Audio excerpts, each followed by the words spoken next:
save for a better moment. We knew nothing set in stone before Corona hit. We could wait till it's fire and brimstone. Tiptoe on eggshells or excel with ownership. Copious buzzwords flowing, prejudicial bias to the drug war showing. Oh man, bad omens before the day begins. They still prayers even with omitted amens. Some of my peers caught changing, thought they was for the people, turns out they cosplaying. Party hopping, but not like back in the day. Them boys pop up on Facebook, down with the party of Reagan. Brazen, then you got my favorite, shotting into the void, thinking you Carl Sagan. No judgment though, that's just me. Pocket that one clip, don't got the time or the luxury. What's the benefit of waiting? They're always saying it's better just to be patient, but I done seen too many ways to the grave. Dad, put the pedal to the metal, that's the wave now. What's the benefit of waiting? They're always saying it's better just to be patient, but I done seen too many ways to the grave. Dad, put the pedal to the metal, that's the wave now. They tell you patience is a virtue. What if they saying it's to hurt you? You out here pacing in a circle, complacent in the servitude. They say don't take it personal. Without the action, does prayer work for you? See how these snake oil merchants move? Salvation for a purchase, not only purses or keep purse lips until it's purposeful. No half no, let's be rational. No fast fashion flow, this is tactical. You could be masterful and still prolific. Got all this on your resume, go and get it. Know the ledge, know the limit. Go the distance, then keep going. Golden tickets don't exist unless you go into the cinema. I'm living for my kin and we got plenty left to finish up. What's the benefit of waiting? They're always saying it's better just to be patient, but I done seen too many ways to the grave. Dad, put the pedal to the metal, that's the wave now. The wave now. What's the benefit of waiting? They're always saying it's better just to be patient, but I done seen too many ways to the grave. Dad, put the pedal to the metal, that's the wave now. We kicking doors in, y'all, we kicking doors in. They can't stall no more, we going all in. We kicking doors in, y'all, we kicking doors in. Soon as one get through, yo, then we all in. Got a future looking bright, expedite that. Need truth to come to light, expedite that. Real true equal rights, expedite that. Expedite that, yeah, expedite that. More commas is the move, expedite that. Oh, you coming for what's due? Expedite that. Oh, new album coming soon? Expedite that, yeah, expedite that, yeah, expedite that. Long time coming, the war cry, we running this all fly. Till it's more war crimes, we fun then we all die. Something or nothing, oh, that's the subject. Hemming and hawing, that we not waiting anymore. Nah, what's the benefit of waiting? Many faces. You sick for this one. Sick for this one. Sick for this one. The thing about hip hop today is it's smart. It's insightful. The way that they can communicate a complex message in a very short space is remarkable. And a lot of these kids, they're not going to be reading the New York Times. That's not how they're getting their information. My hip-hop will rock and shock the nation. Hip-hop culture is more than music. Peace to you and speak the truth. Show 'em what peace can do in their race for you. My hip-hop will rock and shock the nation. Rap is something you do. Hip-hop is something you live. So hip-hop didn't invent anything, but hip-hop reinvented everything. This is Baby Girl Faces. And this episode is brought to you by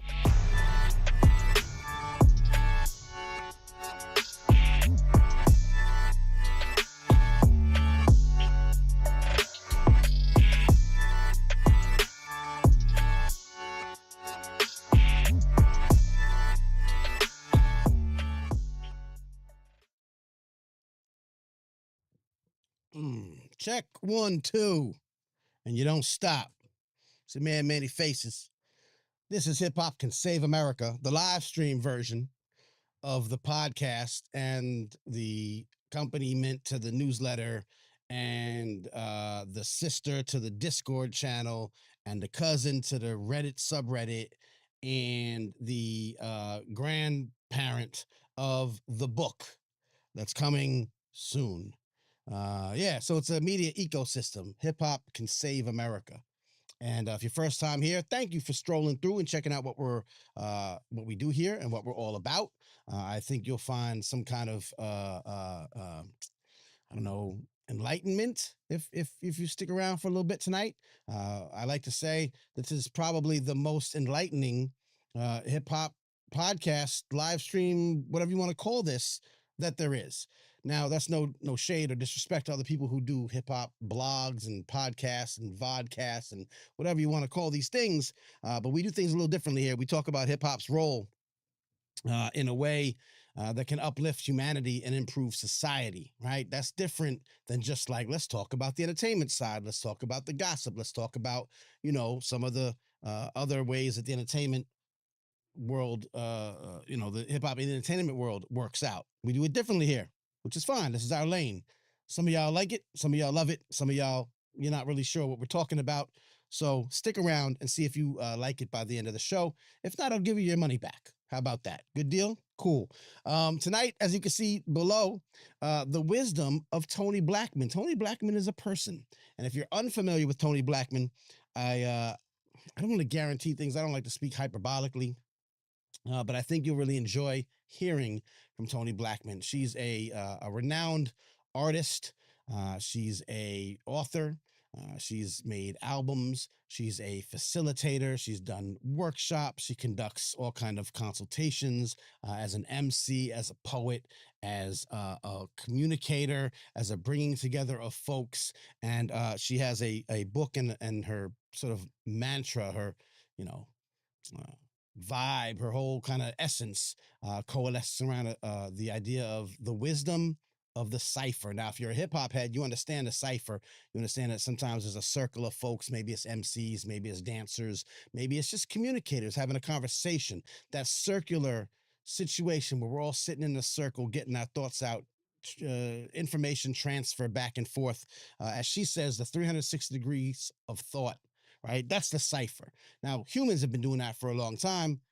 Hip hop heads have tapped into it as sort of a way to enhance their artistic and communication abilities. So the wisdom of the Cypher.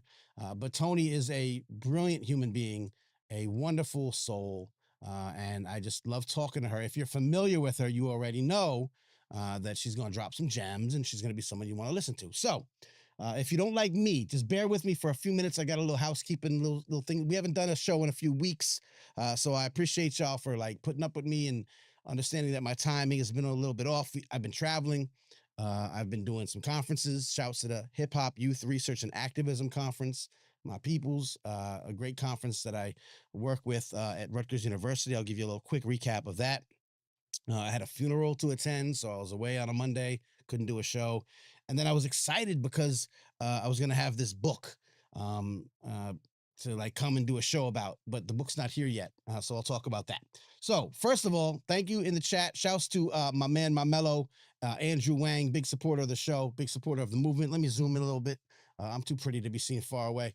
And we're rocking with you. Andrew Wang did some great hip hop representation this weekend. He'll tell you about it in the chat, of course, but he's a music educator. If you don't know Andrew, he's a music teacher up in the mighty YO, Yonkers, New York. And he was at a couple of, he was at a music education conference this weekend, and he was repping hip hop, and he was talking about the ways that hip hop can help young people, students, young people, particularly those with neurological or neurodivergent students. Hip hop music, the culture, the art forms, the beatboxing in particular, but drumming, all the artistic elements of hip hop have been shown to be able to help young people who are neurodivergent kind of focus their energies and focus their minds to do better things. He wrote a great, he co-wrote a great research article about it. We're going to link that in the newsletter. By the way, there's a newsletter. If you hear me talking about things like hip hop and hippopotamuses. If you hear me talking about hip hop neurodivergence, hip hop and healing, hip hop and health, hip hop and education, you're like, wait a minute, whoa, what is this? What are these things you're talking about? Most people don't talk like you, Manny. Exactly. That's what we do here. So we have a newsletter that goes out that will be linking these articles and telling you about these conferences and things. So just shouts to Andrew Wang. He's in the building. And as you can see here at the NAFME, which is the North American fun music educators conference, whatever. It's a national organization that does music educators. They have their annual conference, and him and Jose Valentino, like I said, that was the co-authors of the article, which is on the blog, National Association for Music Education. That makes a lot more sense. So I just wanted to shout him out because he's one of the people that we talk about, one of the examples of what we talk about when we're taking hip hop and putting it in these settings that don't normally necessarily have hip hop or hip hop minded folk in them. So shouts to him. I want to say shouts to Silent Night if you heard the show in the beginning. And a lot of times, I may cut the beginning of these shows from the replay. So you might not be catching this whole thing unless you're live. So it is important to be live. Right now, give a thumbs up to this video. Make sure you share it real quick. I'll wait. I got time. We don't have a lot of time. It's a long interview. Please like this, share it. We want to make sure that you tell your people about what we do here live most Monday nights at 9 p.m. Eastern. Excuse me. This can't survive. This good information, this good ecosystem we're building can't survive without y'all, spreading the word. So please do that. Give a thumb up for your boy out here working hard. So like I said, lots of things happening. Shouts to Silent Night. We changed up the song in the beginning at the intro. It was a Silent Night song before called Ogre. And what you heard tonight was Silent Night's newest song. And it's called No Waiting List. No Waiting List. And you can get that on all the streaming services. Just look up Silent Night like a chess piece. And look for No Waiting List. That's his new single. That's my man out of New Jersey. If you paid attention a couple weeks ago, I was in New Jersey. I rocked with Silent Night at 3 different events. I was DJing. He was spitting. We had a beautiful open mic and art share event. We had an after party for that. And then we had an after party for the Hip Hop Youth Research and Activism Conference, which I'll tell you one about in a minute as well. And thanks to our newest supporters, in the beginning of the show, you see a whole onslaught of like who's putting in some dough to make this work. Of course, if you feel you want to contribute to this work, if you think that like I'm rich and I just bought all this equipment and decided to do hip hop podcasts like some of the other people out there in the world, no, God, no. My daughter has no college fund at all. I'm broke, spent all my money trying to make this work. And, it won't happen much longer if I don't get some help because, they don't really want this kind of information to be like talked about. So no one's like sponsoring this show. They want to sponsor, the other big shows and put their brands on Joe Budden. No shade. It's fine. These folks will have their lane or pay money to be on Spotify or whatever the case may be, or No Jumper. That's hip hop podcasts to these folks. This kind of hip hop podcast is different. So we could use your support. If you feel so inclined, patreon.com/MandyFaces.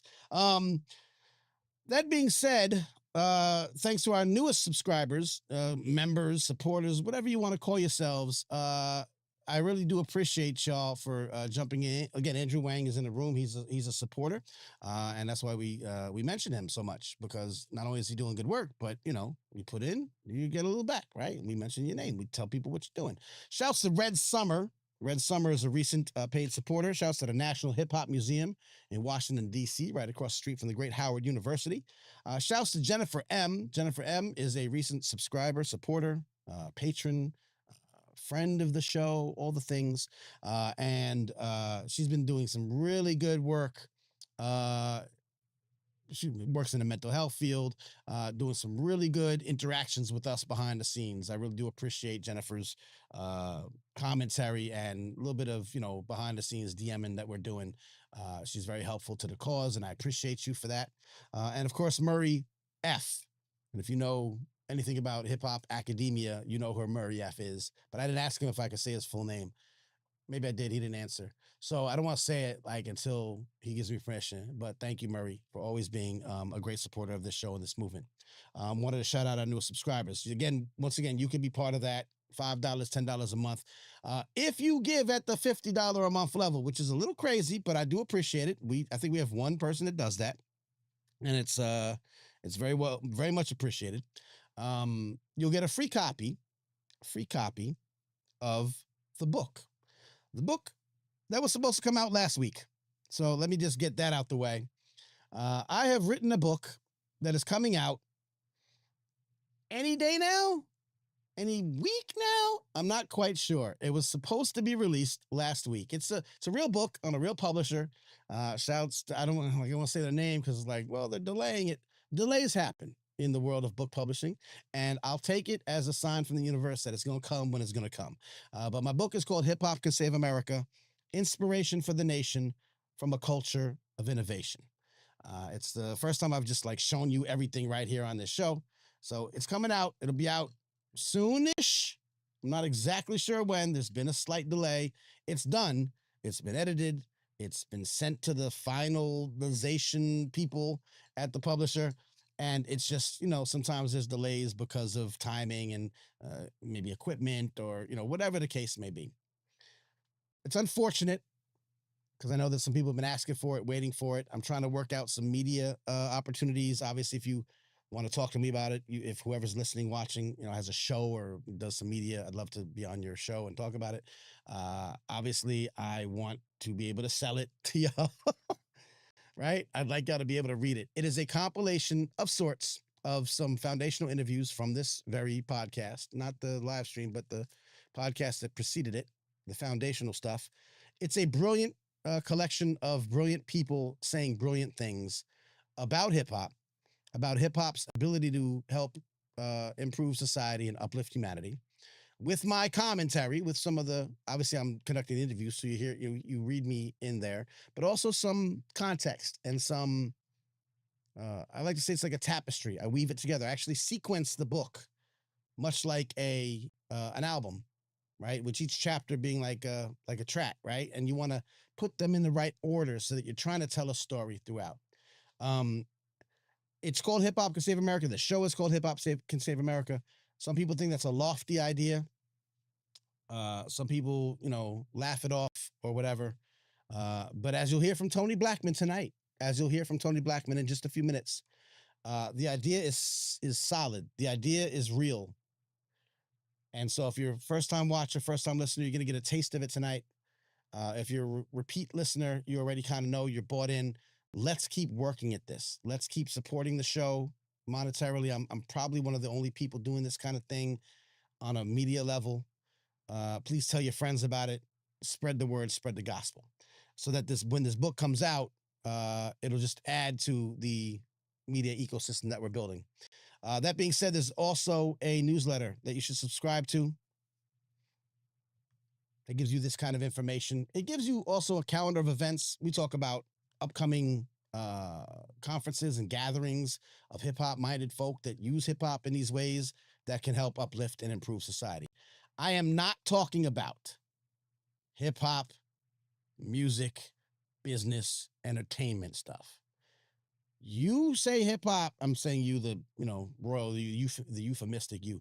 You might talk about hip-hop every day and have your conversations about artistry and songs and mainstream versus underground and Kanye and whatever's happening in the corners of the entertainment world.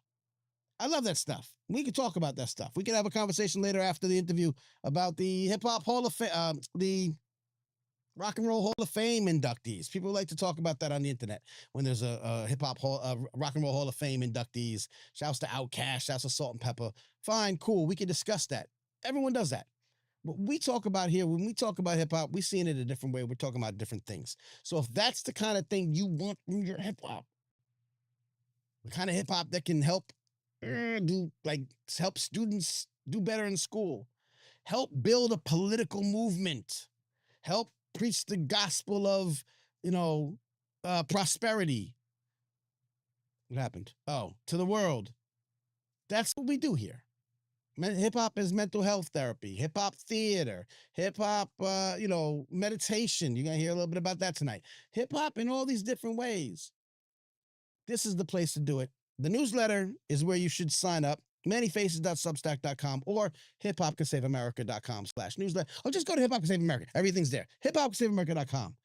Follow up and stay with us on the newsletter is very important. All that information gets out to you. I wrote a personal one. This one here, why I can't give you a kidney or a book yet. Like I explained, the book is delayed. I can't give you a kidney even if you gave me $1 million, because I only have one kidney, because I donated a kidney already to my daughter. So that's a personal story, but it's an important one because you may come across people in your life that, need a kidney transplant. And you may be asked it one day, or you may consider at one time, should I donate a kidney to my ailing parent or my cousin or my nephew or my wife or my husband? And I did it. So I talked about it, told you a little bit about my experience and what I went through. And not hip hop at all. I'm just a guy. I'm just a dude who has a daughter who was 27 at the time and needed a kidney. And so I said, okay, take mine. I didn't say it that quickly. I thought about it for a while. And I was like, you like, there's no other way. Am I the only one? So some of that decision making was, part of the process. And I talked about it. So that is a little bonus you get from inside Manny Faces' world. But normally in the newsletter, we're spreading stories of hip hop innovation, inspiration, and insight. We have a great calendar of events, the only place in the world where you will find an updated list of gatherings, conferences, festivals, get-togethers, seminars, sometimes webinars of hip hop on this higher plane of existence, right? This more thoughtful, I don't say intellectual, as if there's something unintellectual about hip hop entertainment. That's not a fair comparison. It's just hip hop in this lane, right? So I still, to all these years later, I haven't found a succinct way to kind of say it, but the type ish we talk about here is in the newsletter. So please subscribe to that. And then lastly, I just want to give a shout out to my friends at Beyond Voting. This is a great I do podcast work as well. And so I create other podcasts, not just my own. And shout out to my friends at Uneffing the Republic, and of course, Hip Hop Can Save America. But Beyond Voting was a great podcast that I helped work on with some good friends. Shouts to TK, Kristen, and Emily at the Arcus Center for Social Justice Leadership. We won a Webby Award, y'all. We won a Webby Award, the People's Choice winner for Best Limited Series Talk Show Interview Special. And Beyond Voting is a really important show. And it has to do with being involved politically, not just when there's an election, right? What do we do if we want to be involved democratically, involved civically over the years? I think it's an important thing. Some of the other work that I do revolves around social justice and revolves around progressive politics. And I'm very happy, very proud that podcast won an award. So I wanted to shout that out as well, just to give you guys an idea of all the things I could bring to the table. Y'all still messing with me? Say what's up in the comments, in the chat. Word, shouts to AERA, another good conference where a lot of hip hop education folks get together. Shouts to our good friend, Dr. Lauren Kelly, who won an early service award at AERA. Also, along with Dr. Darren Graves, both who published, over here, where is it? The Bloomsbury Handbook of Hip Hop Pedagogy. We produced a podcast that was based on the book in some ways. It's a big textbook. It's a great book about hip hop in educational settings, and we produced a podcast about it. They played an episode of it at the conference, so that was dope. So shouts to them, and yeah, shouts to all y'all. Shouts to all y'all. Bob, I see you in there, but I don't see you here, so I can't put you on the screen. That's weird. Anyway, shouts to Bob Knutson in the building. Shouts to Andrew Wang. Shouts to everybody else listening and tuning in on the replay. Now, that was all the housekeeping stuff I really wanted to get into. Let's see what I have here. I have a little thing here, and it says SK, right? Silent Night, the new song. Newest supporters, Red Summer, Jennifer M., Murray Foreman, got it. The book update. The book is coming. I expect that you will be very delighted by it, but it's not here yet. But just to remind you of it, I'm going to put it on the screen. There we go. Now I can see you there, Bob. Good to see you. Good to see you too, Bob. HHYRA, right? So we did the HHYRA conference last week, 2 weekends ago, and that was in Rutgers University. I want to shout out to the youth dem. Young people, and I'm going to say young people, they're grown folk, they're undergrads in college, but they put together the Hip Hop Youth Research and Activism Conference. They do it every year, and it's out of Rutgers University, again, run by our good friend, Dr. Lauren Kelly, And it's just a great chance to see young people, undergrads in college. You always think they're just like bullshitting their time away and they're not really doing anything important. And you might see hip hop as not being a way to like make anything happen in the world, make change happen in the world. So the Youth Research and Activism Conference is just that: youth research and activism. The young people, the undergrads, put together the conference. They do the call for presentations. They select who should be presenting. And we had a great day-long or half-day-long conference of presenters and folks, like-minded individuals, young people who are engaged in the political systems, engaged in civics, engaged in the world around them, and looking at it through a hip-hop lens. Now, Bob, I know you're always, tuned in with us and you're checking things out. You don't come from a hip-hop background, and I love that, and we got to talk someday. I want your takeaways from some of the stuff we talk about here, because the ways that young people look at the world is inherently through a hip-hop lens. This is what a lot of the older folks, political advisors, political consultants don't seem to get. I see them using hip-hop in these really superficial and dumb ways, where it's all like, putting a star on at the concert at the rally. And it's like, that's not what we're talking about here. That's not how young people see the world through a hip-hop lens. So when you go to the youth conference, for youth hip-hop youth research and activism conference, you gain an insight as to how young people see the world, and you see that it does connect. The book will help y'all understand this better. Does connect to how they see the world, and therefore how we must see them and how we must talk to them. So again, shouts to this conference. It's just I can't recap the whole thing. You got to go. You got to be there next year. We'll do it again. It's at Rutgers University. It's every year. I insist that people go. I interviewed a great young man named Kemba. You see me there leading the fireside chat. Kemba's been on this show, did a whole episode about his documentary. He's an artist. He's a rapper, does great work. I've known him for many, many, many years, admired his work. He was on this show because he was in a documentary called As We Speak, which was a look at how rap lyrics are being used as evidence in court in ways that are, unconstitutional, racially biased. So again, we see how hip hop is being used in negative ways by governments and by, the judicial system. And I've talked about how hip hop is being tapped into by the right wing, for example, in many ways. So we have to recognize that if they're using the music and culture in ways that can be negative and harmful, that we must make sure that that the music and the culture are being used in ways that can uplift and improve the lives of these folks. So I love the conference for giving us a little bit of insight on how to do that, because when we sit with the young people, we understand where they come from, we understand how they see things. And as the old heads that had this kind of knowledge throughout the years, as the young people, look at the world these days, we can find common ground to meet them where they are, like my good friend Max would say over there on Effing the Republic. So anyway, look, we had a great turnout. Young people, college students, they were doing some art. They were doing some discussion panels, all the things. Shouts to Lauren Kelly right there, and Dr. Ian Levy, who's also been on this show. A wonderful example of someone who uses hip hop in his mental health therapy. He's a school counselor. He's been the school counselor of the year for New York State. And he's now teaching other teachers and other school counselors how to utilize hip hop music and culture in school counseling and other mental health settings in order to improve the lives of young people. And he's written research paper, like there's papers on this now, there's research on this now. This isn't just me making things up. So shouts to them two individuals. By the way, both are featured in the book that's coming eventually. Kemba performed, we did the fireside chat. It was great. So I wanted to give shouts to that. That's the last thing on my list, except, oh my God, go see Sinners. Oh my God.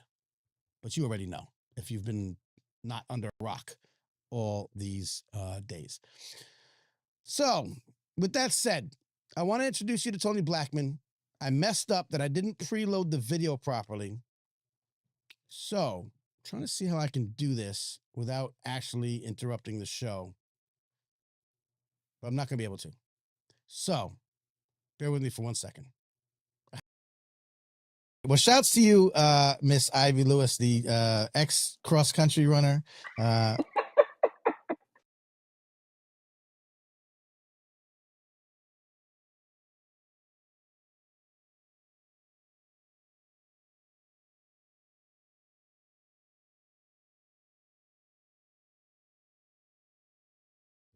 All right.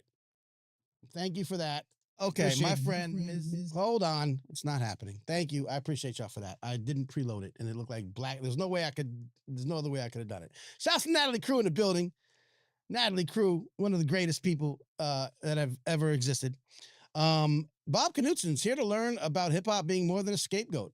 Well, you're in the right place, my friend. As you know, you've picked up enough from us over the weeks and years.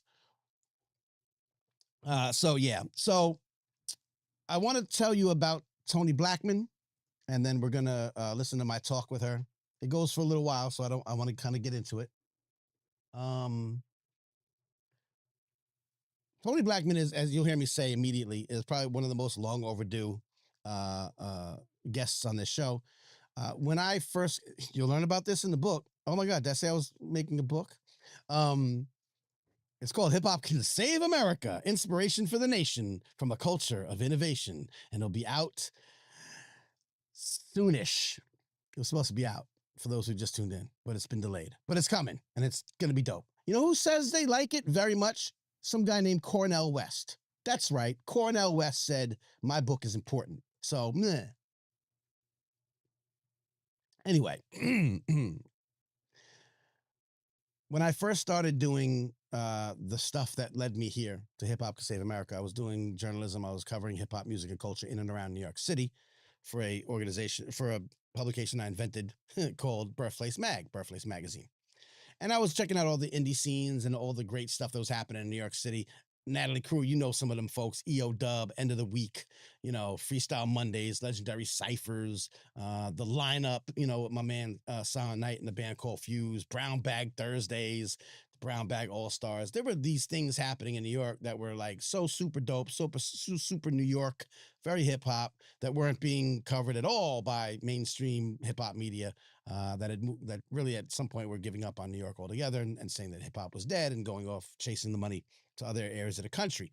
And during that time, I met people who were doing hip hop in really inventive and insightful ways. Freestyle Mondays, for example, I often talk about a great weekly at one point and then monthly showcase where they'd have 8 competitors, 4 and 4, and they would rap battle, right? Like you see in, like rap battles of history, if you're not familiar with rap, or like battle rap, but off the top of the dome, right? So this is freestyle. You have to make it up as you go along. You have to make a song that sounds strong. You can't come on a stage and be whack. You'll fall flat on your face and fall on a mat. I'm making this up right now as I go. It's like the 28th of April. Let's go. You know what I mean? So this is how you would have to do it. But it was a game show. So they would spin a wheel and there'd be categories, right? Shouts to Ill Spoken, shouts to Mariella, shouts to the folks behind Freestyle Mondays, because there was a live band too. Live band was playing. This is the greatest thing. Honestly, probably the greatest form of entertainment I've ever seen in my life, ever in humankind. Spin a wheel. It has categories, like a Wheel of Fortune wheel. And it'd say, food groups or science or hip hop or history or whatever. So land on food groups or whatever. That was a fun one. And they'd be like, all right, cool. Flip a coin. Okay, heads, tails. You go first. You go second. Head. 2 competitors that have signed up to do this competition, right? All right. The category is food group. Contestant A, you're a shark. Contestant B, you're a plankton. Go. Then the band would start rocking, playing music, killing it. I mean, some of the best musicians in New York freaking city, bar none. I'm not being, if I say I never speak hyperbolically, that is speaking hyperbolically, but you know what I mean. I don't like to speak hyperbolically. Some of the best musicians in all of New York City, rocking. You grab a mic. Okay, Plankton, I'm a shark. I run through and you have to talk about being a shark. You have to kind of have some general knowledge about sharkosity to be able to give this presentation in front of a live audience on stage with a live band. You got like a minute. And then the other person's like, hey, I'm plankton. I feed the whales. I feed the ecosystem. Without me, you'll fail. Oh, I just made it. Look, I just did it, but I can't do it like that.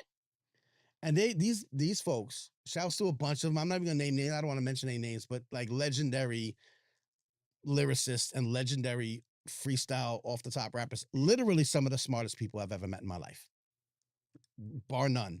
And I've been in the Harvards and the Yales and I've been in the streets and I've been in the corporate boardrooms. The most intelligent people I've ever met, were rappers that touch a stage at Freestyle Mondays in New York City. Okay. The intelligence that it takes, the confidence that it takes, the ability that it takes to freestyle and say cohesive narratives is off the charts. If you ever come to me and be like, rappers are stupid, or you say anything negative about rappers, I'm like, you're an idiot, because you just don't know what I know. And you haven't seen what I've seen. It's a ridiculous statement to think that you can't, that these people can get on stage and rap off the top of their head with intellect, with wit, with charm, making jokes, punchlines to make the crowd go, yay. Come on. You just don't know what you're talking about. The most intelligent people in the world are freestyle rappers. I'm just going to say it like that. That being said, when I start interviewing or talking to people, because I'm now realizing that, yo, this hip hop thing is really interesting. Hey, you're really smart. And then you find out, well, I'm a teacher. Like, I work for the Department of Education, or I'm a business person, or I'm, these are people, these aren't like 15, 16, 17-year-olds just trying to rap. These are like, grown folk, like 20s, 30s, 40 years old, So I start realizing that, oh, you do other things. Do you take hip hop with you into those other things? Oh, yeah, of course. So McCalamine, I'm a man hired gun, but McCalamine takes and does poetry workshops with young men in Rikers Island to try to give them, some sense of self-empowerment and expression. And my man over here, Rabbi Darkside, Sam Sellers, now teaches courses about hip hop and lyricism at the New School in New York City. These are brilliant people doing brilliant things with hip hop. They're bringing hip hop into these other categories. I say all of that to lead up to the fact that one of the pioneers of this idea, going back to the Freestyle Union in Washington, D.C. many, many, many years ago. She's run organizations like Rhyme Like a Girl. She's done consortium projects, bringing people together, right? All off of this idea of freestyling, not as a game show, although certainly, competitive, in its own way, but as a way of expression, as something that we like to refer to as the Cypher. And she's really honed in on what she calls the wisdom of the Cypher. And so even though it's a two-man battle, it's sure you can't have a Cypher with two people, as she'll tell you.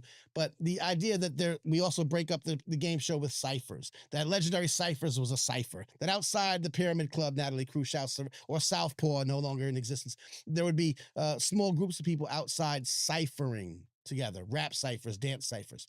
There is something powerful and unique about this idea of artistic, information transfer in a circle called the Cypher. So, Bob, we talk about, all these other things, and you'll hear Toni and us talking about this, how this could be applied in different ways to help hip hop help save America. So, with all that being said, I'm just wanted to lead into this idea of the power that comes from these sort of gatherings, and Toni Blackman has been a pioneer of this. I'm going to read her bio because it's important, and then we're going to get right into the interview.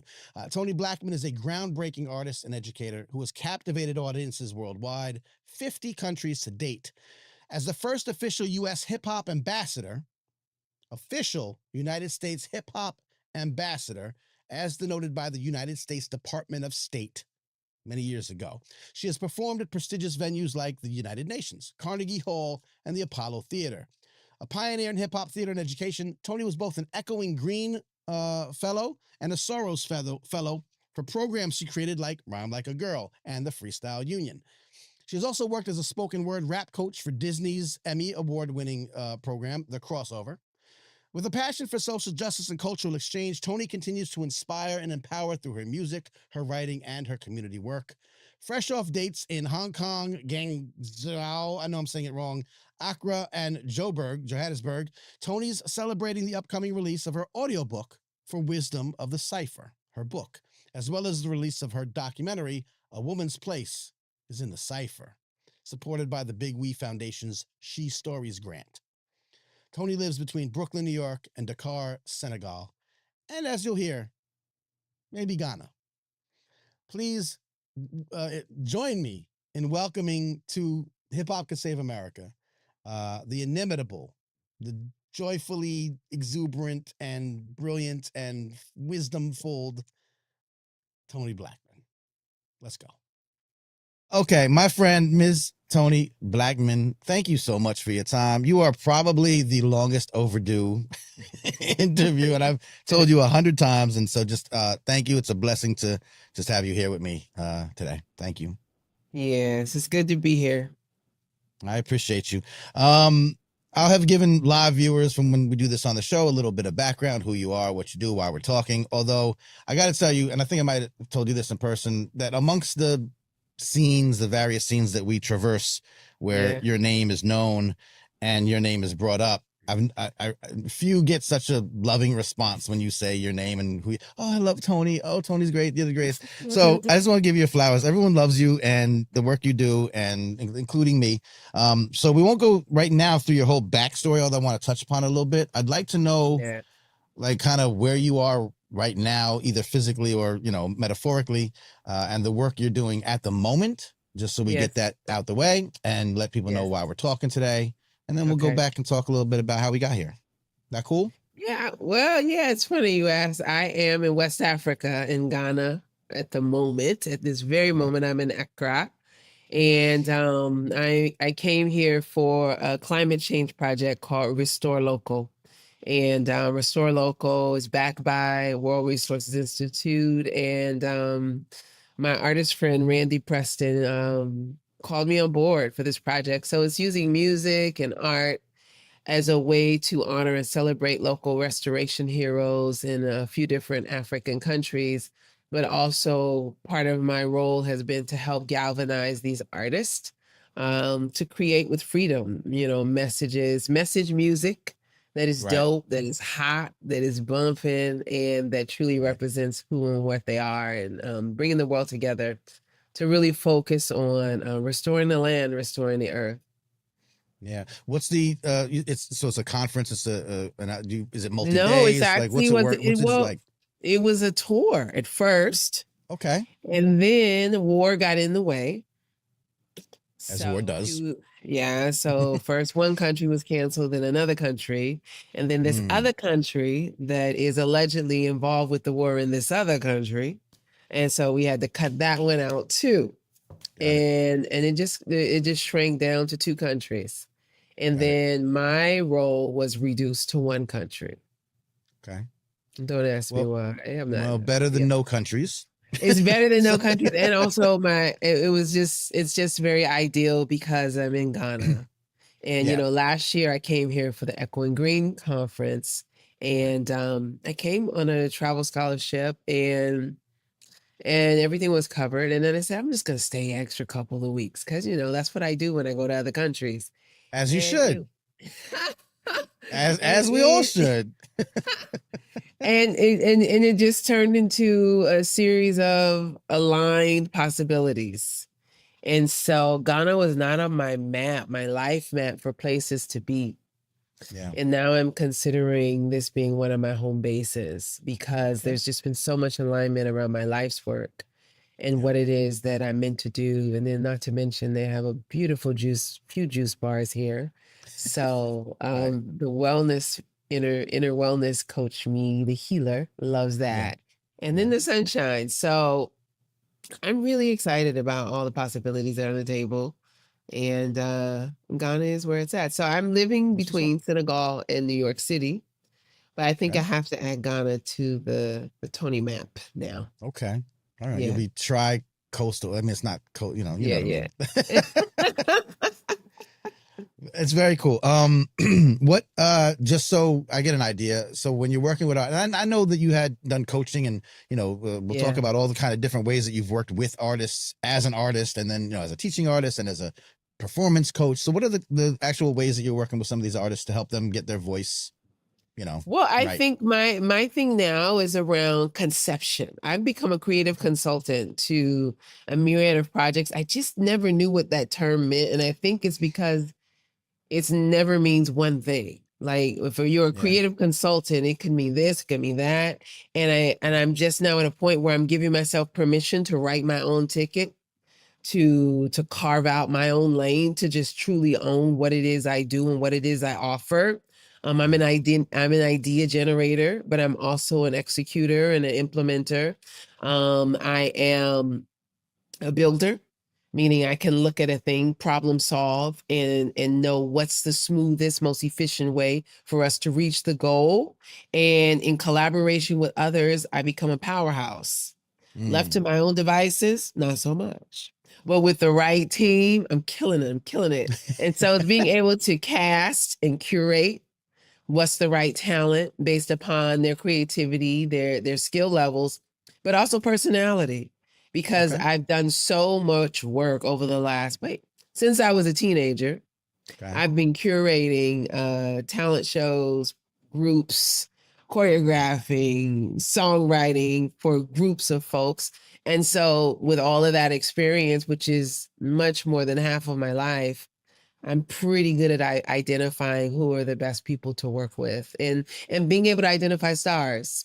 If I just wish I was a little more shrewd sometimes, because I Okay. could be an agent. I could be a dope agent, Right. but I'm not a deal maker. I want to bring everybody. So I'm just now learning that everybody can't go. To be It took me discerning. it took me decades to accept everybody can't come.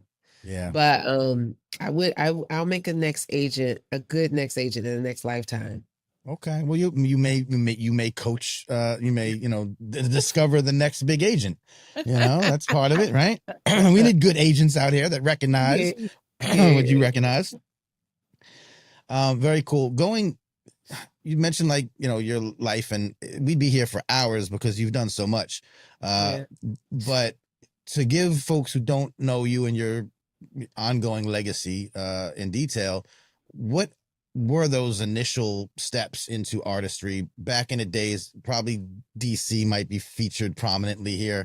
What were some of the things that you were doing in your younger years, in your formative years, that led you to a life of being an artist, being a performance artist, being that collaborator and that curator, and being that powerhouse? Well, Manny, it's crazy. I'm doing exactly what I was doing in 1994. Only I'm doing it with confidence. Like I was mad young. No, even before then, I was doing it. I was doing this in high school. Right. I was doing the same exact thing, putting together shows, choosing the talent, writing lyrics unique to whatever the cause or the theme is, performing, sometimes directing or working with the director, choosing the best music for the show. This is what I'm doing now.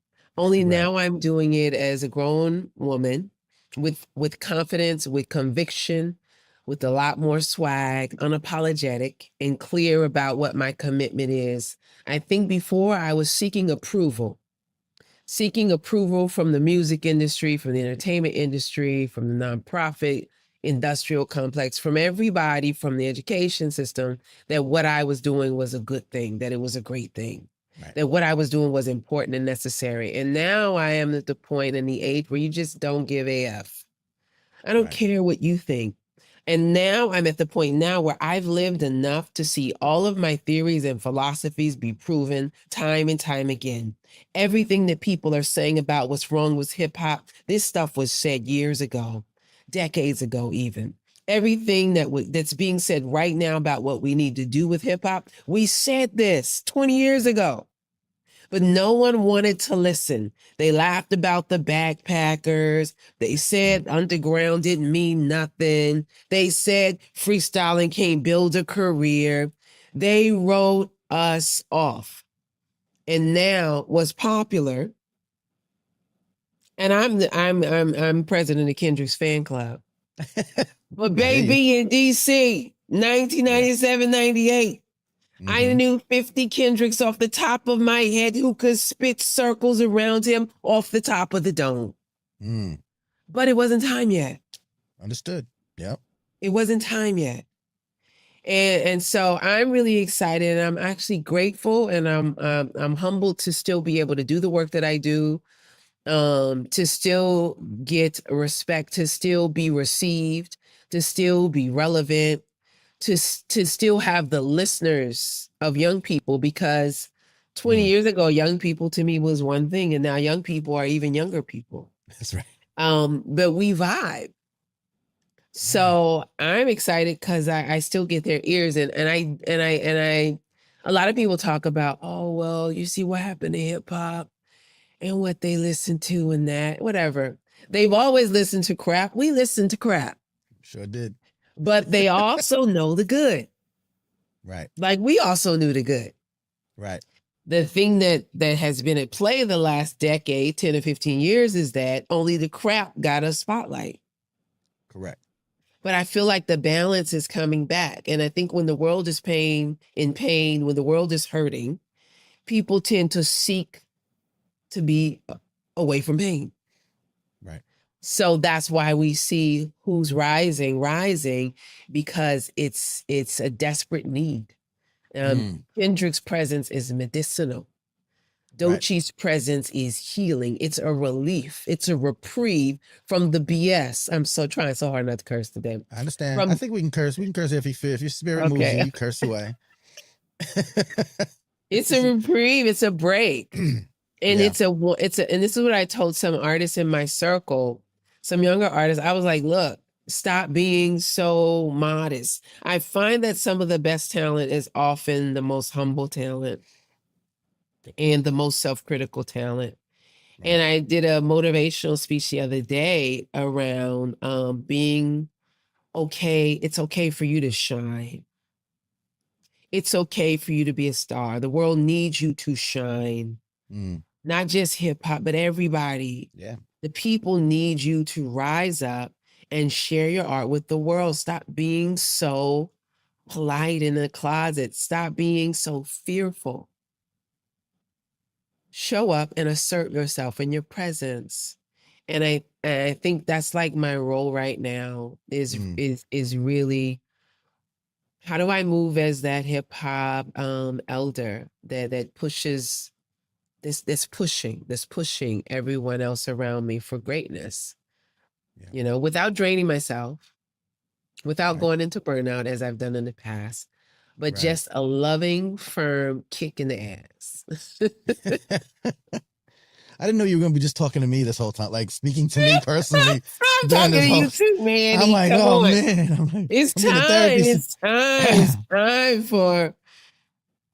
You always give me therapy sessions, whether you know it or not, and very inspiring talk. But yeah, I mean, I really receive everything you're saying, not just for myself, but, for the communities at large that we touch. Yeah. Being able to have that voice that still can resonate with young people, that intergenerational thing, the other thing that they say doesn't exist in hip hop anymore. Yeah. But we know it does, just like it's over the past however many years. It's just a way of meeting those folks where they are and finding that middle ground, right? Right.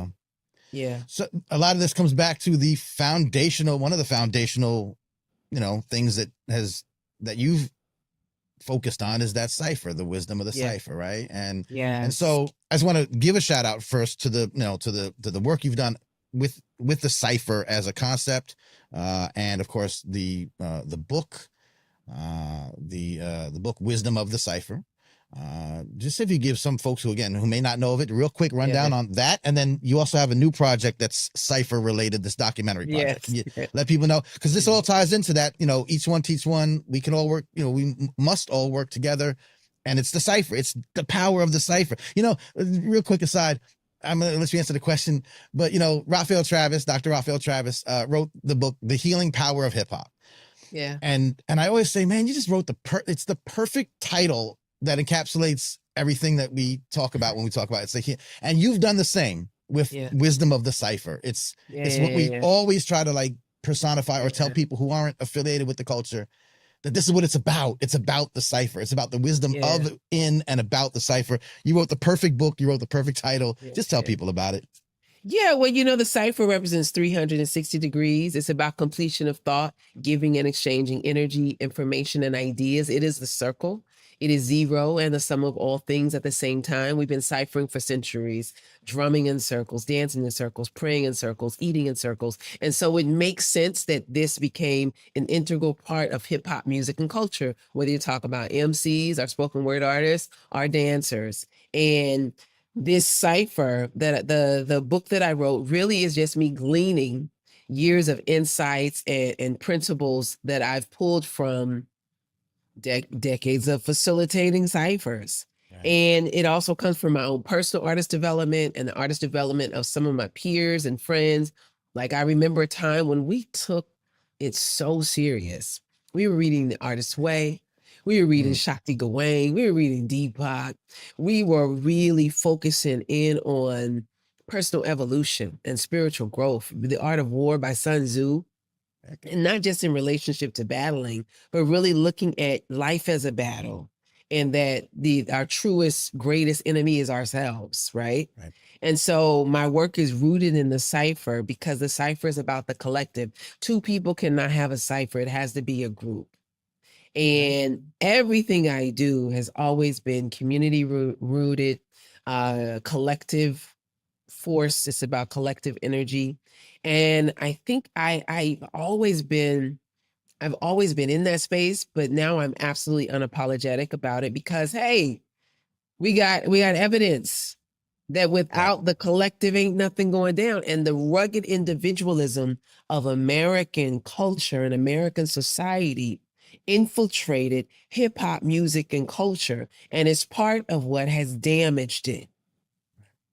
That is part of the poison that is in our music and culture. The individualism, it does not serve us. Right. It doesn't serve us. And so that is the book is just, it's about personal growth and development. And it's written from the mind of an MC, because that's where I grew to understand the principles that I mentioned in my book.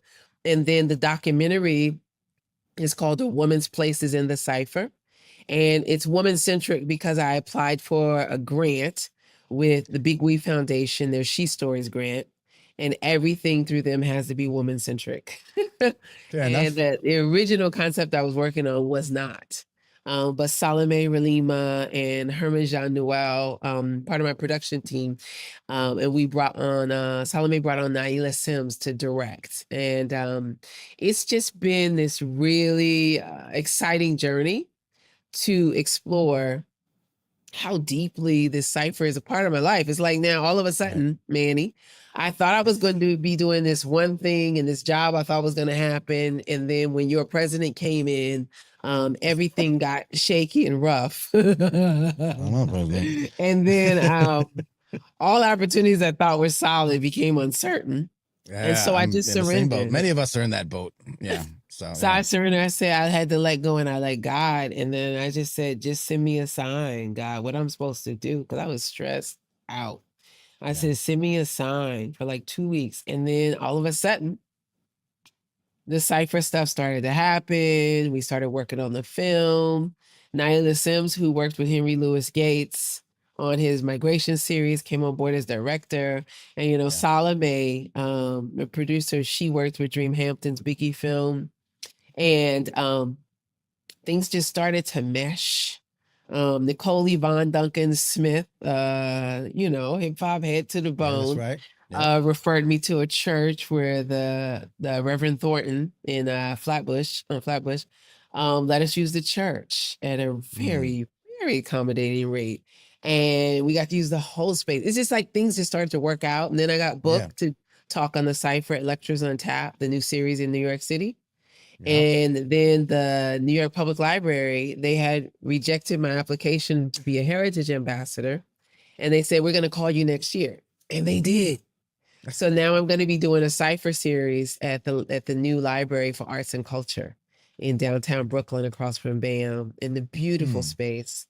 So probably going to do like 3, 4, 5 Cypher workshops that the public can come to. And I'm really excited about it. It's just like things just started. But everything is cipher. And it wasn't my plan, but each time I try to do something else, the universe brings it on back. Yeah. Because Manny, let me tell you the truth. I was not trying to be the cipher lady. I was gonna ask, it's become the thing, but I wasn't trying to be a cipher lady. I remember going up to a school about 10 years ago, and the kids were in front of the school, and then 2 were in the window screaming, "The cipher lady is here!" The Cypher lady's here. And man, I melted. I melted like the evil monster at the end of a movie. I just melted. I was like, yo, I did all this work, went to grad school, did all these things to be the Cypher lady. I don't want to be the Cypher lady, but I'm the Cypher lady.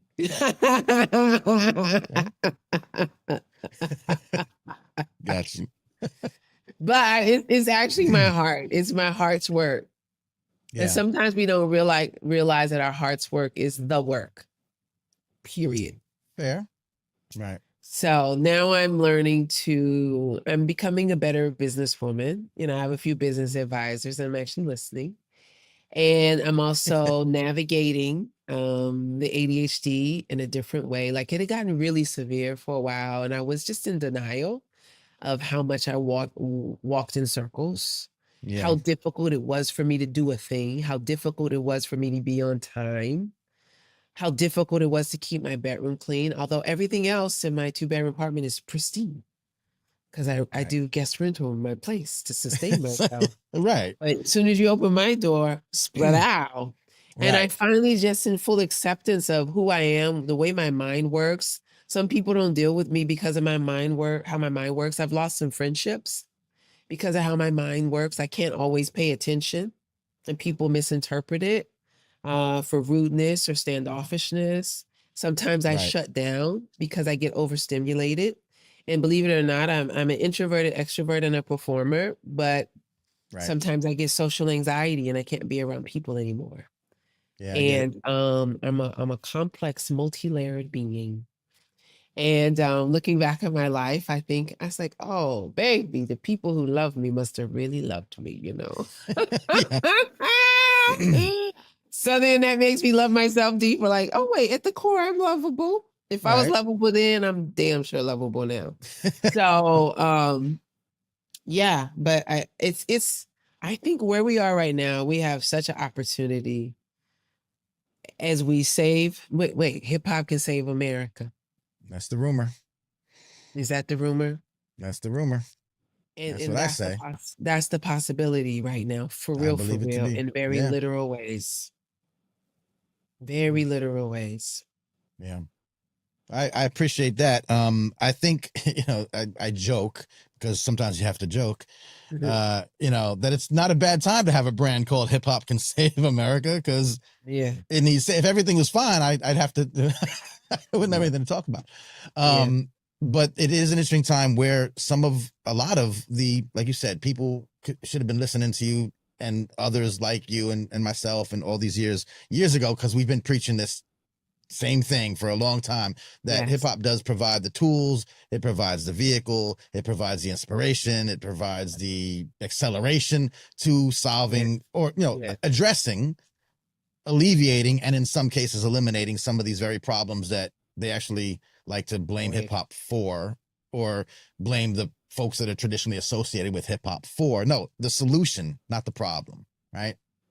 Right. Yeah. I mean, we're talking candidly and we're not really like doing the typical thing. What has the last few months given you in terms of like, all the work that you do? And you say it feels like now is more possible. People are afraid now. I was talking to JR, John Robinson, right? I'm sure you know. And we were just talking the other day. I did a live podcast event here in Atlanta, which is really cool. First time I did this show, but in live in front of I do a live stream, but we did it in front of a studio audience, which was very cool. And I'm the same. I'm an ambivert too, so I was like terrified. And then it was great. We talked about how people are like very afraid now. You talk about nonprofits, but a lot of us get funded through nonprofits. A lot of my podcasting work, and has been funded through nonprofits, and that's now who knows what the hell. Fellowships that we try to get, are like even jobs, or like maybe we're doing a hiring freeze. So everyone's nervous. And JR said, yeah, but we're hip hop heads. We know how to pivot. We know how to make $1 out of 15 cents. We know how to do all the things throughout our careers. And so he's less unconfident. He's more confident at this time that this is the time for our mindsets and the wisdoms of the ciphers and these things that we've been preaching to help. You'd agree? You do feel? Well, confident. it's interesting because I read too much American news today. Yeah. And I read it from international sources, so it's the real. Right. And when you look at it, it gets a little scary. Yeah. When you look at the reality, when you think about elders not having health care and senior citizens not having, the health centers or the elder, oh my gosh, the food supply and the medical association and the CDC. Yeah. It took my breath away for a moment. And then I thought about, oh, but if we live in the solution, what does that look like? And if we live in the solution unapologetically, what does that look like? And if our backs are up against the wall, it's more likely we'll be able to engage more people. We'll be able to engage the masses because everybody is now feeling the weight of what is happening. Even some of the red hat people are now coming around in acceptance that they made a bad choice. Right. There are a That's lot of true. tears on the internet now. And now they're realizing that their choice has put our democracy at high risk. And so what is it that we're going to do is really the issue, and how do we work together to execute and to do it? And, some of the things I've been thinking about, stuff I've thought about for years, but never had to follow up on, utilizing the Cypher for these purposes. There's some stuff I want to say, I won't say publicly, because some of the strategies shouldn't be shared publicly. Yeah. Understood. So I'm gonna stop talking. But yes, there are a lot of possibilities on the table for us. We just have to not think too much and not think too long, and to not be afraid of rejection and to not be afraid of failure. And I think that stops people. The older you get, you start to, once you're past your early mid-20s, you start overthinking things. Once you hit your 30s, it's like, oh no. Once you hit your 40s, you're playing it safe. Once people turn 50, they're like, oh, let's leave it to the young people. No, dude. You are people. Right. You have the experience and the seasoning to do this without the same mistakes as a 21-year-old. So you need to show up. And if you don't want to do it by yourself, go get some 21-year-olds to do it with you. But you are not to remove yourself from the game because you're not 92. Right. You're still youthful. You're still vibrant. You're still here. You still have enough energy to complain. So shut up and do something. And I think that's what we have to be about the business of doing. We have to be about the business of doing. Peace and love, y'all. It's your man, Manny Faces. I just wanted to quickly let you know about my book, Hip Hop Can Save America, Inspiration for the Nation from a Culture of Innovation. hiphopcansaveamerica.com/book.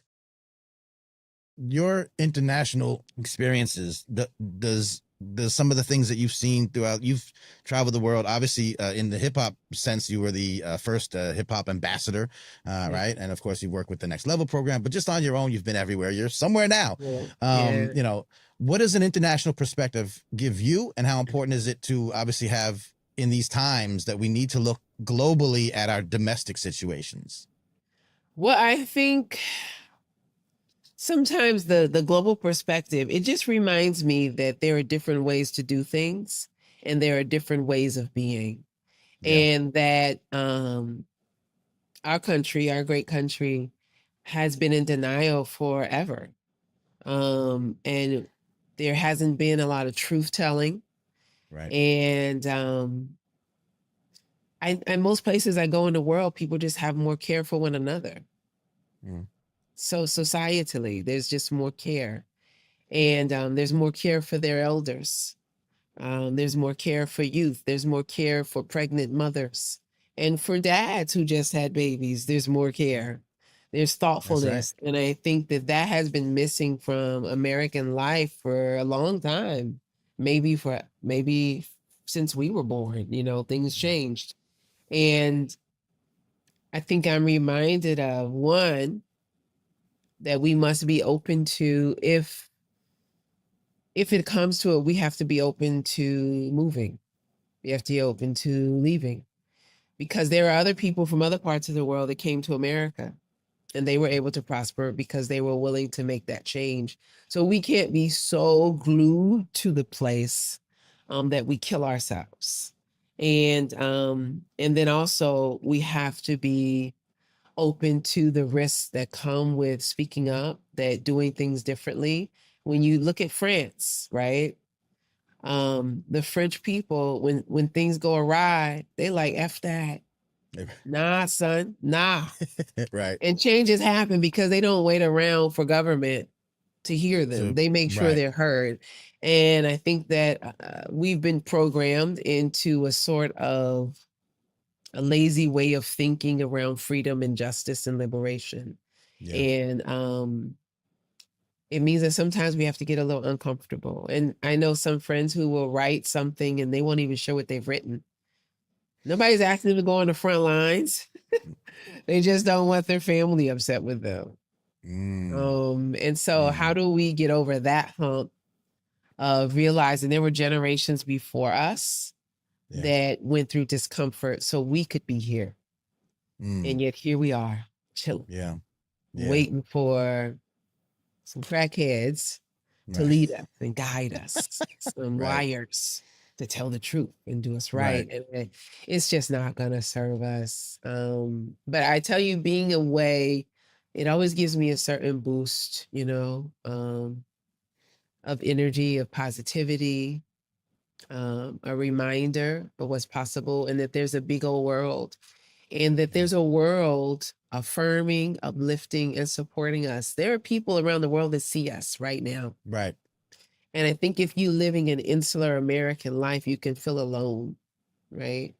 But there are people from multiple countries that are praying for us. That's what they do. They pray for us, for real, for real. Yeah. And they are worried about us, and they are worried about our lives. And so we have to also remember that we are a part of the macro, and we're not on planet Earth by ourselves. And if we can stay tuned into those other energies, we'd be okay. Yeah. We'll be all right. Yeah. I love that because you just said macro, like that's, look, but it's also like in our individual lives, there are people who care about us that, we take it for granted, or we don't feel but there is, and we can draw from that energy. Yeah. It's the same thing on the grander scale. Yeah. And it's like hip hop. I used to do hip hop 101, and I've said this thousands of times when I started teaching teachers, and they, this is back in the day, they knew nothing about hip hop. So I would say, look, you can put me on a plane, drop me off anywhere on planet Earth. If you can show me where the hip hop heads are, I have something to sleep tonight, some place to sleep tonight, and something to eat. And I still believe if you can show me where the hip hop heads are just the music people, right? The DJs, the musicians now, because now my listening palette is expansive. Sure. And also a lot has been influenced by hip hop. It's still got some hip hop DNA in it. So it's still, it's still, what doesn't these days? Yeah. It's still hip hop underneath, right? Yeah. Yeah. Right.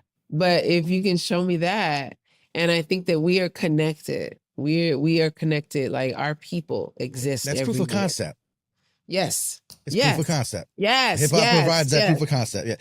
Yeah. I quote you and that all the time. I say the same thing. And I throw in a little joke. I say, Toni Blackman says you can take me anywhere in the world except the ocean, because the sharks don't really. But anywhere where there's people. But I quote you all the time with that. It is a foundational, lesson to be learned. When people say, hip hop, you're just thinking of music, you're thinking what's on the radio. No. That sense of community, that sense of inclusivity where you can put, and I've done it. I've only been to a few places around the world, but I've always found the hip hop, and I've always found home. Yes. Don't have to speak the language, don't have to be the same, whatever. And what else does that? Yeah. Like what else can provide that? No, it's true. It's true. It's true. Besides being away, you're such an inspiring person, and you all these words of just us kind of kicking it are just, as you probably know, are helpful to people who are wondering what the hell, in life. Being away, you said, is part of your inspiration. Where else do you draw inspiration from? Just, where does Toni go when she needs to just, Okay, this might sound obvious, but I realized during COVID how important the cipher was to my emotional well-being. Okay. And I had taken it for granted until it You was didn't want to be the cipher impossible. lady. Yes, So not just that, Right. but it was impossible until it was impossible to have a cipher. Right. Like the way my heart and soul miss sitting in the circle. You know, we sit in the circles. In my ciphers I facilitate, we sit down so that you have a chance to breathe, so that it doesn't feel like it's a show, so that it's a vibe session, so that you can relax and sit back when you don't feel like rhyming and come back in.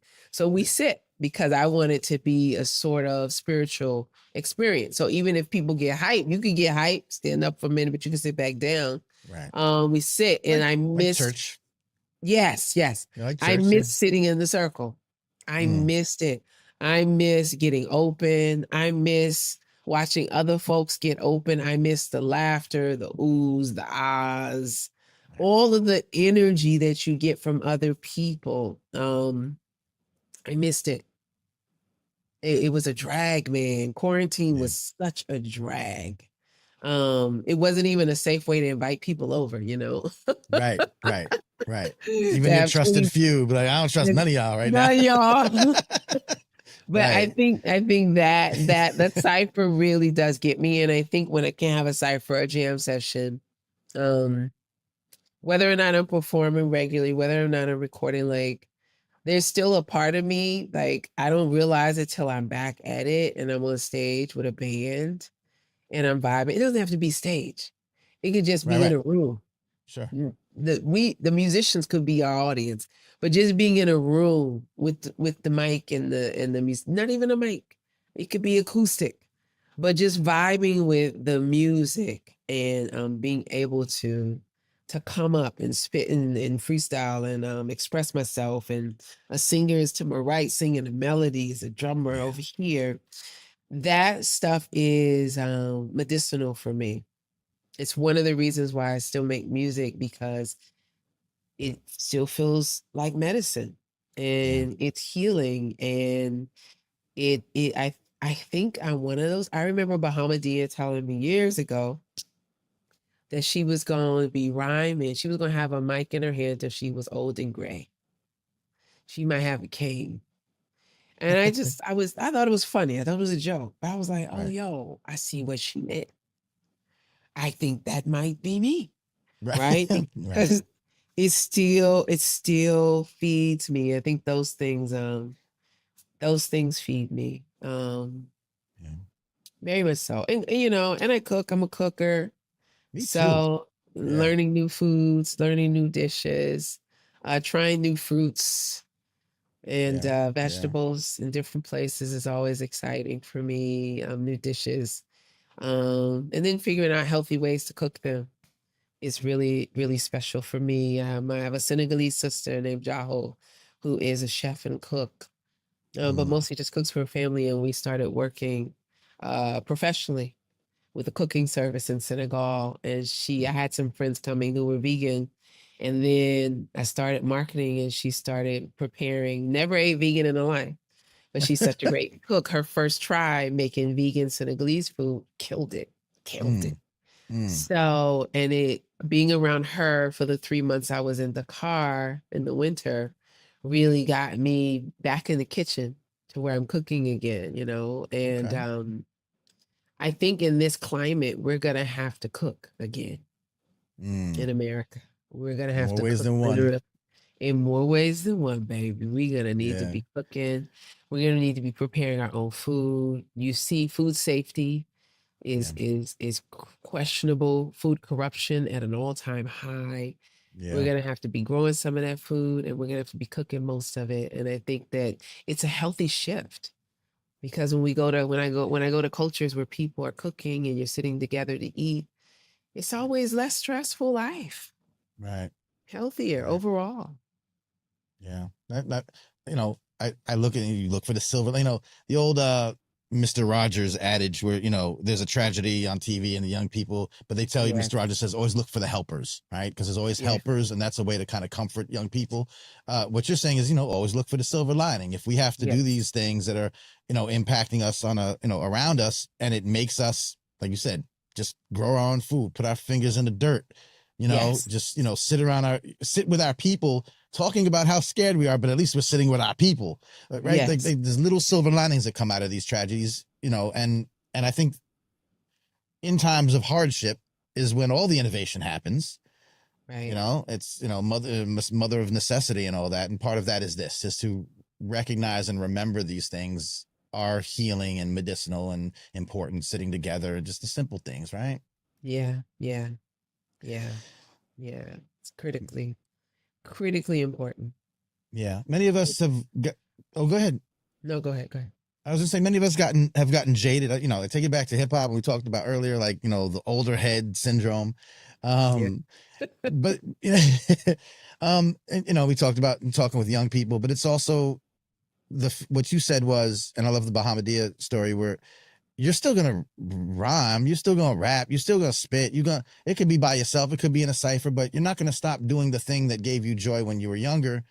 And I think that because it's such a rap industrial complex in America, that people who like live their life by a hip hop ethos, right? We all have that hip hop lifestyle, because they don't see it reflected commercially anymore. They, number one, think it doesn't exist anymore, and then number two, I think they resist doing the thing you're talking about, which is still do the thing. Do the thing. That is one of the most negative things that put a huge negative impact on the music and the culture, is the thought that first there was this belief that once you turn 28, 30, you can't rap anymore. It's a young person's game. Yeah. And then the fact that there were heads in the music business saying that ish. Some of those who said that are now 50 years old and rapping. That's right. So they came full circle, right? And then even when Andre 3000 said that, and then he started playing his flute, he could play his flute without saying that. Like, that was a speak for yourself moment. And he should have spoken for himself and not for the culture. Because creative expression, it unfolds and manifests for each of us in different ways. And his way is unique to him, right? Yeah. And so you have some of these grown folks rapping about the same nonsense they did in their 20s, 30 years later. Well, yeah, they need to go and grow. But then you have an audience of hip hop heads who needs hip hop that speaks to who they are now.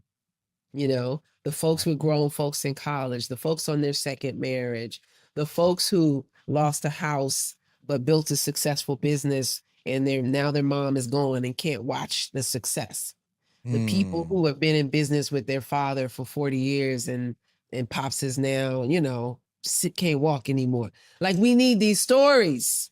Right. We need these stories, the people who've survived their siblings. We need the stories. Overcome disease. And we need all of the stories to be a part of our music and our culture, because our stories, rap music is both storytelling and poetry. It is also music and performance. And that's a lot. Right. The many ways that can serve who we are. And so you didn't start rapping because you wanted to be Jay-Z. You started rapping because it made you feel good. So why would you stop doing what makes you feel good because you're not Jay-Z? It doesn't make sense. But when capitalism controls everything, even in the minds of us who don't realize we are ruled and controlled zombies to capitalism, then we make choices based upon that very same thing. And it makes no sense. It's not good for our mental health, emotional health, our spiritual health. It's not good for the culture. And so, yeah, I'm one of the people, I believe, just like people back in the day, my grandmother's generation, they would have sing-alongs, right? And cook and not, well, maybe, I don't know if they had cookouts. Did they have cookouts? I don't know. But at family gatherings, holiday dinners, sure. The barbecue, they call them barbecues. That's right. Right. They would have sing-along. We need to be having ciphers. And that might mean that grandpa and daddy Mm-hmm. and nephew and niece and mama and the grandbaby are all in the cipher. Right. What a beautiful thing, right? What a beautiful thing to be able to create with one another. And then that's one of my commitments. This is where I see what God is calling on me to do with this cipher, because I feel like the cipher speaks to our humanity and it's an expression of our humanity. And I think the cipher can help us stay connected. It can keep us in community. And also because our creativity gives us access to peace of mind. Our creativity gives us access to solutions. Our creativity gives us access to connection. So imagine what Congress would be like if they had to have a cipher every week, right? Come on There now. might be a little more sanity and a Right. little more integrity, particularly if the cipher's freestyle, because you can't lie in a freestyle. So them motherfuckers ain't gonna be Not lying enough, up not in enough there. time to figure out the lies. Too spur of the moment to be thinking of the lies. That's funny. They Yes. be telling on themselves. Yes. That's Yeah. brilliant. Yeah. So That's brilliant. I am a big proponent, and I thought my battery was good for the hour. I am a Uh-oh. big proponent Right. of I don't even identify where all the plugs are in my Airbnb, but I'm a big proponent of. There we go. I am a big proponent Of solving of problems on the fly. Look at you freestyling your whole life right now. I am a big proponent of the cipher is life. The cipher is life, and that your art is your life. I mean, just imagine if Langston Hughes and them stopped writing poetry. Right. Because they got We- too old. You got too old. You know what I Because mean? now Right. the poetry on the TV is Nah, but, bullshit. you know, it's like the Right. same way people knit, play golf, Right. play cards with one another, go bowling. Right. We cipher, we rap, Yeah. we listen to DJs, we dig in the Yeah. crates. Yes. These are the Like we used things to that love that. We used to stay up until 2 a.m. 10 o'clock and to 2 a.m. Friday and Saturday. Mr. Magic, Marley Marl, Red Alert. That's the only time we could get it. So we'd stay up. Not granted, we were younger. We had disposable time. We had disposable energy, but it made us it gave us so much joy to hear something new and exciting, to share that with somebody else. Be like, yo, did you catch this? Yo, check out my tape. Yo, and then as DJs, that's what we do. We curate, we deliver. It's so much fun. And I'm a DJ. I'm on Spotify, just random artist radio, and then give me some names I don't know. And then I discover something dope. And then I go off of that. Like, I still like doing that. And it hurts my heart when people who used to like doing that have stopped. And they won't give themselves permission. Right. They will not give themselves permission. And it makes me really, really sad that they have cut off the essence of who they are at the core and the things that bring them joy. Why? Because somebody said it wasn't okay. And who's somebody? A corporate machine that doesn't give a damn about them or the culture. That you rail against, but then also submit to. Yes. Right? Because there'll be the same people that'll be beefing about it, but then they won't actually do anything to counter it. And I want us to be different moving forward. And in this, I think if we're looking at the chaos that's in our country right now, I think it offers us an opportunity to get back to who we are. We realize that it could all end in a matter of minutes. It could be over. Yeah. It just be all over. And so what are we going to do? Live. Yeah. As you said at the very beginning, unapologetically. Just be unapologetic. Let's stop being, afraid to be who we are. Yes. I think it's imperative that we do that. And what I love is that people have stopped complaining about hip hop. There was an era of the hip hop is dead era. Not everyone stopped, but yeah. Well, not everyone. But there was the hip hop is dead phase. Right. And I'm sick of this crap phase. Yeah. And I feel like there are people coming around. Right. There's still way too many hate Kendrick for no reason haters. Right. but who cares? I mean, they're outnumbered clearly at this point. They Clearly. don't I was realize. just, I will tell you this. I just told this. I went to my daughter, baby, baby girl faces. Everyone knows Yeah, baby girl faces. So I went to her school. They did a Black History Month program, really Yeah. dope. They had, a African drum dance, troupe that came in and did their thing. They had a pastor from a church come and talk, all the things that, you might expect at an Yeah. elementary school Black History project, program. But they had the young kids and they were reading their Rosa Parks was a revolutionary, all the, things that they talk about, all the, right? Yes. And then they said, and they had a little section on artists, and they were like, she has always inspired us with her empowerment lyrics and songs. Let's hear it for Beyonce. And everyone was like, polite claps, yay, Beyonce. And then this is like 3rd, 4th, and 5th graders. So they're like, okay, yay, Beyonce. And she's like, and then we have Kendrick Lamar, and they erupted. So these 3rd, 4th, and 5th graders erupted so all I'm saying to say is, like, you might be, oh, that was boring, I don't understand what he was doing, da da da, but oh man, it's a cultural milestone, it's a touch point, something's happened here with his performance and his latest work that cannot be ignored and should not be downplayed or denigrated. So that's all I'm saying there. I don't know what it means that 3rd, 4th, or 5th graders love Kendrick Lamar, but I know it means something, and I'm parsing it and figuring it out. But to your point, like, that, and I, not to hijack this, but I did a piece once, a little video thing where people say, I want more mainstream on the radio and I want more balance. Everyone says that. I want more balance. And I'm like, yeah, but it's not going to happen on the radio. It's not going to happen in corporate settings. It's just never going to happen. But that doesn't mean that it doesn't exist.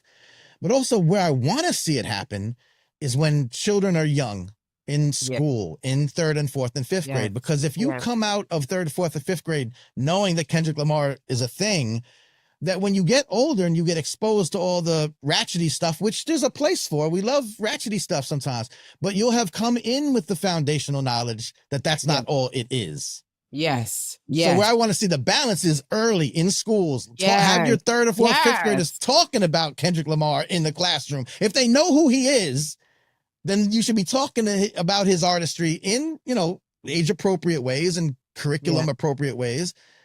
And use that so that when they come out of middle school and they're learning to go on YouTube by themselves and they can find their own stuff, they're going to come across the, songs that, are made for, that kind of entertainment. But you also come in knowing that it's more than that from get.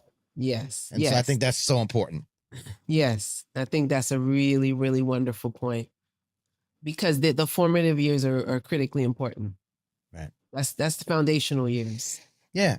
And I think we didn't know. I mean, some of us are old enough that, like, we weren't like 7 and 8 listening to hip hop, you know what I mean? But we were kind of in the same thing that coalesced into hip hop. So we had these things from our early age. And I think that's what, we let the kids, and, they're in front of screens. And so they're going to hear TikTok stuff and they're going to get all kind of, some of it good. Like, I love the references that some of the kids come up with and the songs they know because of TikTok. I mean, how you know that song, And so, but to capitalize off of that and to take that and talk to them about it and introduce, the good things about hip hop, for lack of a better term, at an early age, so that they know from the beginning that this is a tool for growth and for community and for, upliftment and all the things that we know. Yes. Yeah. It's exciting. And I think that's where, at this stage, it's just like we have to find hope in our suffering. Yeah. Otherwise, why stay alive? You know what I mean? If we're going to be alive, we have to find hope inside of our suffering. And for me, that's one of the points of hope. Yeah. That's one of the points of hope. I love it. And like I said earlier, hip hop is, if nothing else, like, this is what hip hop represents. Yes. Yeah. And the Cypher and the Toni Blackmans of the world. So, all right. Thank you for this. It's this inspiring talk. I had no idea how, like I said, the most overdue, but most highly anticipated talk that I've had on this show. But we've talked personally, and you've always been an inspiration and help to me. I hope it's been mutual. And I just thank the higher powers that exist, that you are in my Cypher and that I'm in yours. So let's keep that up. And please tell everyone else who might be listening or watching, all the end of interview things, whatever else I haven't covered that you want to touch on, and what might be Well, next, I and where think people can find you, all that stuff. I think what's coming up, my audiobook for Wisdom of the Cypher will be coming out soon. Okay. And so You the voiced that, I audiobook- would imagine. Yes, I voiced Okay. it. It'll be coming out soon. And I think what else? The documentary Right. will be coming out. Will be ready fairly soon. I'm not sure when the screening will be, maybe late spring. And then dope. A Woman's You know- Place in the Cypher, the audiobook Yeah. for women, Wisdom of the Cypher is coming. And then there's a Cypher project that Dr. Dia called me about. Dr. Dia, the hip hop psychologist who Absolutely. runs the Hype program. Yeah. Dr. Dia in Alabama, and there's a circle of people that have come together to create. It's a program with like 52 ciphers, and these ciphers in different states, and it's a beautiful concept, although I can't articulate it at the moment. I'm going to follow up on that. Sounds like something that we should know about. Yeah. Yeah. So, but I'm I talking just to love, Dr. Dia this week, actually, coincidentally, because of the Okay. Jubilee, and they have the Okay. the panel at the Selma Jubilee. Yeah. Okay, well, yeah, ask her about the cipher. But there's so many people reaching out to me about cipher related things, and Yeah. I'm no longer in denial about the cipher lady. It's all right. I think we're But all yeah. secretly happy that you're okay with it, because Yeah, it's and so if people- valuable. It's so valuable, and you if do all people- so many other things, and we know people know, but this is just the it just seems like a coalescing of Yes. all the brilliant things that you've done in this one sort of universal, as you say, universal 360 way. Yeah. Yeah, Makes and sense if to me. if people are in New York, my lectures on Tap Lecture will be, coming up. It's in I don't know when you're running this. Soon. But April, and then also my library for arts and culture cipher series will start late April, and there's a few other things that'll be happening. So I'm really excited, and I'll be releasing my meditation album, Self-Love Meditation Project. So Yes. I'm being creative, being productive, Yes. and really identifying what are the most profound ways that I can make an impact with my life's work. Like I'm in the legacy phase. So I've got a few folks I work with in terms of in a mentorship capacity, but also identifying the best ways to build a foundation for myself as I grow older. So Yeah. writing a lot. Yeah. Well, first of all, anything you're doing, I have the newsletter. I put out Okay. calendar events. I'm going to list all your stuff. Okay. You're going to be another reason why I'm mad I moved from New York, but whatever. What can I do? I'm in the A, so there's definitely things around here, but I'd like to be back for some of these things. So I come back every now and then to New York. So I'll be there in June, probably. Hopefully we'll have something going on. And you mentioned writing. I have a book coming out now in late April myself. Okay. Maybe that'll bring me to New York, and hopefully sometime around the time that you're doing something, I'd like to try to show my face up there and put my stamp on my own legacy as I get older. Okay. So another just ways that we can cross paths and be in the same place at the same time. But I'll let everybody know all the dates and the things you're doing, and anything that comes up. Other than that, you let me know. I'll tell the world. All right. Well, thank you, Manny. It's always a pleasure to rock with you. And we'll cross paths sooner than later, I hope. Okay. All right. Thank you. I appreciate you. I appreciate the appreciation. Okay. Peace. For this one. Sick for this one. Sick for this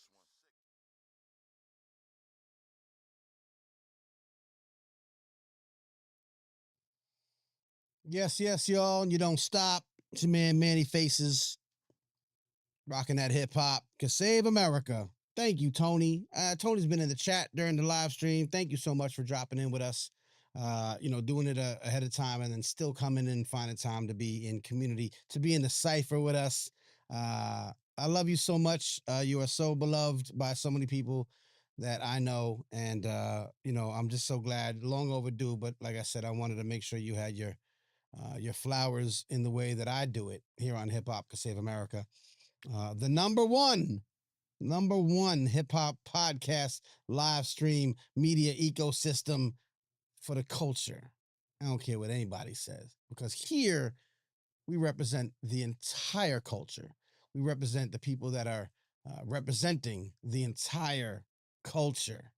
And nobody does it like we do. And that's because we have people like Toni Blackman on the show. We have people like Andrew Wang in the chat. We have people like Natalie Crew in the chat. We have people like Bob Knutson and Nelson and all of our supporters. We have so many people that are putting in a couple dollars into this show. Donate if you can. If you find this to be important. I'm still trying to find that institutional money we could, pimp the game a little bit. I don't have to nickel and dime y'all. But in the meantime, in between time, we could use your help. If you find this valuable, patreon.com/mannyfaces. Please be sure to follow Toni Blackman wherever you follow people. Like, not like her house, because that'd be weird. But plus, like, she's tri-coastal, so you're not gonna find her. But check out ToniBlackman.com for all of the work that she's doing. We missed, obviously, I took a little bit of time. I had those delays that I talked about, traveling and funerals and things. So I couldn't get this out before the New York City April dates.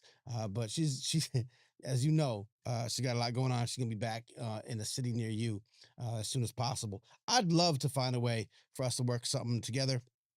And so that's going to be one of my bucket list items. Maybe we could do something together.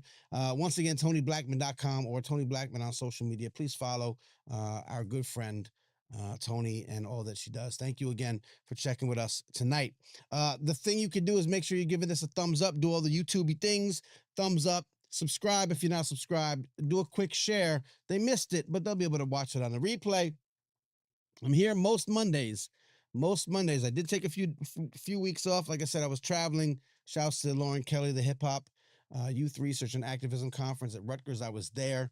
And then I had a funeral and I had to miss another Monday. It was kind of a crazy month for me. But we're here most Mondays, 9 p.m., bringing you this amazing assortment of news, views, and interviews about hip hop culture being used to help uplift humanity and improve society. Once again, the book will be coming out soon. Really, honestly, if you follow me anywhere, you're gonna hear about it. You're gonna find out all about it. You'll see it when it drops. You'll know. It was supposed to be out last week. There's been a delay from the publisher. It's a real publisher. I'm not. No shade to anyone that self-publishes. I almost wish that I did self-publish sometimes, but I'm waiting on the publisher. So I will have information and details on that soon. No pre-order link, nothing we can do about it now, but wait with bells on in anticipation. Look, bells on, like ding, ding, ding, ding, ding. Shouts to, by the way, the New York Knicks. Let's go. But yeah, wait for this book to drop, and I really highly anticipate it. It ties into a lot of stuff that Toni was talking about, stuff that I've obviously been talking about for many, many years, that she's been talking about for many, many years before me. And it's the culmination of, I think, a lot of ideas where we talk about hip hop as being that force for connectivity, for community. And if you ask me, it hasn't still been done properly. Hip hop as constituency. Okay, that's the next conversation. But in the meantime, in between time, if you need someone, check out Toni Blackman's site. The consulting that she does, the way that she could bring the Cypher into your organization, your educational institution, your business institution, your organization, your nonprofit organization. The Cypher is more than just us being artistic and being together. It's literally one of those team building kind of thing. You ever been to those like corny team building like retreats that like, you know what I mean? That like corporations send you to? I've been to a couple where you have to do a trust fall and like all the things. Believe me when I tell you, hire Toni Blackman to be at your company retreat. You're going to find something. You're going to have something, a different kind of bonding experience that's going to stick with y'all for a long time. That's what hip hop can give. Toni Blackman is one example of it. If you're just tuning in for the first time, or you're just catching this because you know Toni, check back our archives. Check back all the people I talked to. There's a whole lot of us doing a whole lot of things like in this lane. The newsletter, it's at the bottom. No, that's the Patreon. Newsletter at the bottom. MannyFaces.substack. It should say hiphopcansaveamerica.com/newsletter. Just go to hiphopcansaveamerica.com if any of this, stands out to you. Real quick, once again, thanks to our supporters at Patreon, our newest supporters, Red Summer, Jennifer, and Murray. I'm going to add them to the opening salvo. The book update I gave you. I won a Webby Award. I'm a podcast producer and editor. And if you need podcast work for your organization, like on some professional stuff, not like, I just want to start a podcast. Like me and my friends, we want to like sit around and just talk about like movies and TV and comics and cars and fish and dogs and robots. No, please, like if you're serious or a part of an organization, then come to us and let's talk. I have a real professional team that I work with that we do some real high-powered stuff for, high-powered organizations. So, just with no shade to anyone just doing those kind of podcasts.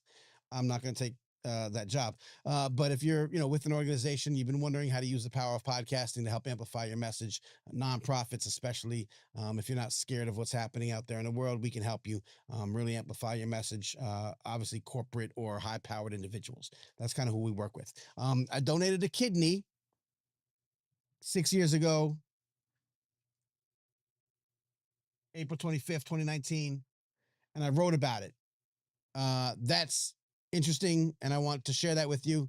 Go to my newsletter, manyfaces.substack.com, and learn about that that experience in my life. Nothing to do with hip hop. I'm just a guy, but I really want you to know about this thing that I did, not for a hero award, not to pat me on the back, because you may encounter an opportunity one day where you have to donate your kidney to someone, or someone may have to donate a kidney to someone and save their life. You know what I found out when I donated a kidney to my daughter, who was 27 at the time? They said, everyone was like, oh, you saved her life. And then the kidney people came to me and said, no, you saved 2 lives. I mean, what are you talking about? Like, I'm just, I'm humble about it. Like, I know it's a big thing, and, I know. But at the same time, it's like, I mean, okay, yeah, I'm very humble about it. I'm very like sheepish about it. But they said, not only did you save your daughter's life, but you took her off the transplant list by doing that. When you take her off the transplant list, which you have to wait 6 to 7 years for a kidney, the next person moves up 1 slot, and they have a better chance of now getting a kidney in time because you took someone off the list by giving them a kidney. It's a wild, wild thing. And again, not to be a hero, not to be like, really like craving the spotlight. You want to talk about hip hop expert of experts? That's me. And tell all your friends that I'm the one to talk to. When it comes to this, I'm really humble, but I also know how important this might be if you know somebody that's in this situation and you might be considering, what does it mean to be a donor? Can I hear from someone I know? Can I hear from someone I trust? And so I gave that to you in my last newsletter. The following newsletters will be back to what we normally do, spreading stories of hip hop, innovation, insight, and inspiration, and insight. Calendar of events. We got the Hip Hop Ed Conference coming up in June in New York City. I'll be there. I think we got something going on. I'm not going to say any more until it's locked in. I'm in New York for like 20 seconds for the Webby Awards, it looks like, because we're going to be accepting our Webby Award, but I won't be there enough time to like talk to y'all. So whatever. Atlanta, I got 2 things coming up, probably more once the book drops. So check my calendar if that interests you, but I'll also put it on the calendar in the newsletter. So you really don't have to like follow me around 28 places. That's it. Oh my God. If you didn't see Sinners, the hype is real. The hype is real. Sinners is an incredible movie on so many levels. So many levels. If you get all of the levels, you're going to love it. If you love it and you don't get all the levels, if you're like, just, I don't know, if you love it, but like there seems to be more that other people are talking about that you don't kind of connect to, please take some time out. I'm basically saying like white people that don't like understand some of the cultural nuances throughout. And I got most of them, but even like there's a few things that I understood better once I talked to my folk that were like, had like family from down south for generations. Like I'm not from down south. I know people, I've learned things along the way, but even some people that are in the, in the culture of those demographics, you're going to pick up on things. There's so much to learn. There's so much to learn building off of this movie. It's not just a movie. It's a teaching moment. It's a learning moment. And it's a damn good one. It's a damn entertaining one. So what else? This is hip hop. To me, like that's what I love so much about hip hop. I'm writing a piece. I can't tell you more about it because I won't give it away. But I'm writing a piece on how valuable hip hop can be as information transfer. Toni talked about it tonight. The information that transfers in a cipher. I talked about it earlier. Freestyle monies. The knowledge that gets transferred in a cipher, in a freestyle. And, we talked if the Congress was freestyling, they couldn't lie, baby, because its knowledge gets transferred and you at your most rawest, not raw, like rawest, you know what I'm saying, during a cipher. All of this, and more was the type of wow factor that we got from Sinners. So I'm not giving you no review. I'm not qualified to give a review. Anyone can give a review. Anyone can give their opinion. I'm not even saying that. I'm saying if you haven't seen it, the hype is real. Go see it. And I guarantee you, I don't like to guarantee. I don't like to speak hyperbolically, but I guarantee you. And some people didn't like it, but no, they're not real people. Anyways, check the newsletter. Check everything. I got my whole list. We're not going to talk about the inductees to the Hip Hop Hall of to the Rock and Roll Hall of Fame. We'll talk about it next week. I'll be here Monday, 9 p.m. Eastern. Higher power willing. I'll have an update about the damn book. Oh man. But get ready. Hip Hop Can Save America. Inspiration for the nation from a culture of innovation. Endorsed by none other than Dr. Cornel West, who said, I indeed endorse this project. There is no doubt that these voices are important. I'm paraphrasing now. That these voices are important in our grim times. So when I say Hip Hop Can Save America, each chapter is going to give you a plethora of gems about exactly what I mean, exactly what I've meant all these years. Been doing this since 2018. In 2018, I said hip hop is what's needed to save America. And then America seemed to be doing a little bit better after, numbnuts the first time around. And then maybe not so much better now. But the mission hasn't changed, because even when it wasn't this guy in power, it was the other side. They weren't doing much for everyone. There is no more inclusive, welcoming, protecting, community-based, constituency-based, each one teach one. You're welcome in the cipher if you are authentic, if you are real, if you keep it a buck, we'll welcome you, right? It's like, if you watch Sinners, it's like the whole inviting in thing. No one invites you into a cipher. You invite yourself into the cipher. The cipher will accept you, but you have to come correct. The cipher recognizes, right? Real recognize real. Game recognize game.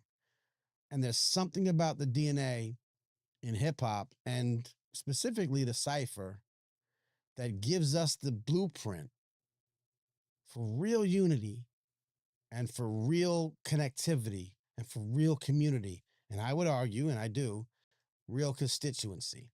We haven't tapped into it yet. The people who are tapping into it are the people that appear on this show.